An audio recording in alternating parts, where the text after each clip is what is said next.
नमस्ते प्यारे बच्चों, आज हम आपको सुनाने जा रहे हैं एक जादुई कहानी। एक ऐसी लड़की की कहानी जो जंगल में रहती थी और जिसे सब कहते थे। अगर आपको कहानियाँ पसंद है तो वीडियो को लाइक जरूर करना और चैनल को सब्सक्राइब भी करना। तो चलिए शुरू करते हैं कहानी का। बहुत समय पहले की बात है। एक बहुत बड़ा और हरा भरा जंगल था। उस जंगल में ऊंचे ऊंचे पेड़ थे। लेकिन उस जंगल की सबसे खास बात थी एक छोटी सी लड़की, रूमी। रूमी जंगल के बीच एक छोटी सी झोपड़ी में अपनी दादी के साथ रहती थी। उसके लंबे बाल थे, चमकती आंखें थीं और उसके दिल में बहुत दया थी। वह जंगल के हर जानवर से बहुत प्यार करती थी। लेकिन रूमी के पास एक खास जादुई शक्ति भी थी। वह जानवरों की बात करती थी। हाँ, मैं समझ सकती हूँ। इसी वजह से जंगल के सभी जानवर उसे प्यार से कहते थे जंगल की राजकुमारी रूमी। एक सुहानी सुबह रूमी जंगल में घूमने निकली। पक्षी मीठे गीत गा रहे थे। अचानक एक बंदर पेड़ से कूदकर रूमी के पास आ गया। हाँ, दादी ने आज मुझे ज्यादा काम दे दिया था। इतने में एक रंग बिरंगा तोता उड़ते हुए वहाँ आ गया। तोता? रूमी रूमी, नदी के पास बहुत सारे मीठे आम गिरे हैं। रूमी के जंगल में बहुत सारे दोस्त थे, तोते, बंदर और यहाँ तक कि छोटे छोटे पक्षी भी। इसलिए जंगल के सारे जानवर उसे बहुत प्यार करते थे और प्यार से उसे कहते थे जंगल की राजकुमारी। जंगल में घूम रही थी, तभी उसे रोने की आवाज सुनाई दी। रूमी तुरंत उस आवाज की तरफ दौड़ी। झाड़ियों के पीछे एक छोटा सा हिरन का बच्चा बैठा रो रहा था।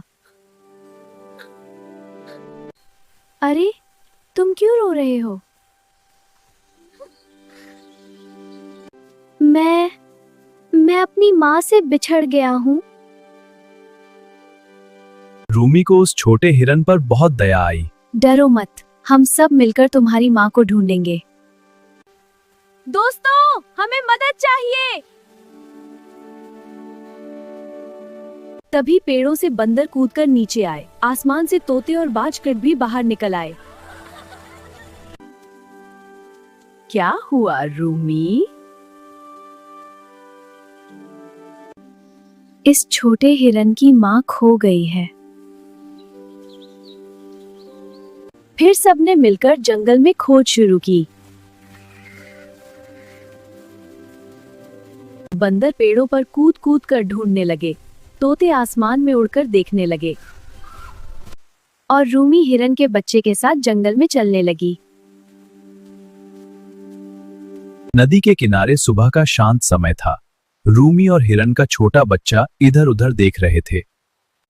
तभी अचानक आसमान से एक तेज आवाज आई। रूमी, मुझे नदी के पास एक हिरनी दिखाई दी है। चलो जल्दी। रूमी और हिरन का बच्चा तेजी से नदी की तरफ दौड़े। वहां एक हिरनी बेचैन होकर अपने बच्चे को ढूंढ रही थी। जैसे ही बच्चे ने अपनी मां को देखा, वह खुशी से उसकी तरफ दौड़ पड़ा। मेरा बच्चा, तुम ठीक हो? आखिरकार मां और बच्चे का मिलन हो गया। रूमी खुश था कि उसने एक परिवार को फिर से मिला दिया। सबका दिल छू लिया। हिरनी ने दूर खड़े अपने बच्चे को देखा और उसकी आंखों में खुशी के आंसू आ गए। मेरे बच्चे!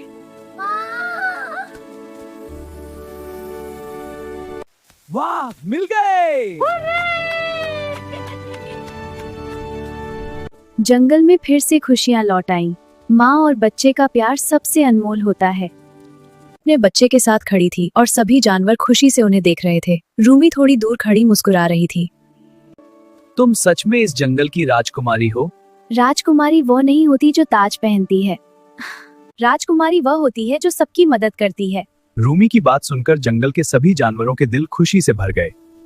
रूमी, अगर तुम नहीं होती तो मैं अपने बच्चे को कभी नहीं ढूंढ पाती। राजकुमारी वह होती है जो सबकी मदद करती है। रूमी की बात सुनकर जंगल के सभी जानवरों के दिल खुशी से भर गए। उस दिन जंगल के सभी जानवरों को समझ आ गया कि सच्ची राजकुमारी वह होती है जो अपने दिल से सबकी मदद करती है। उनके बाद जंगल के सभी जानवर जानते थे कि अगर कभी कोई मुसीबत आएगी तो एक खास दोस्त हमेशा उनकी मदद के लिए आएगी। राजकुमारी रूमी हमेशा मदद के लिए आएगी। हमें हमेशा दूसरों की मदद करनी चाहिए। हाँ, दया और दोस्ती सबसे बड़ी ताकत होती है।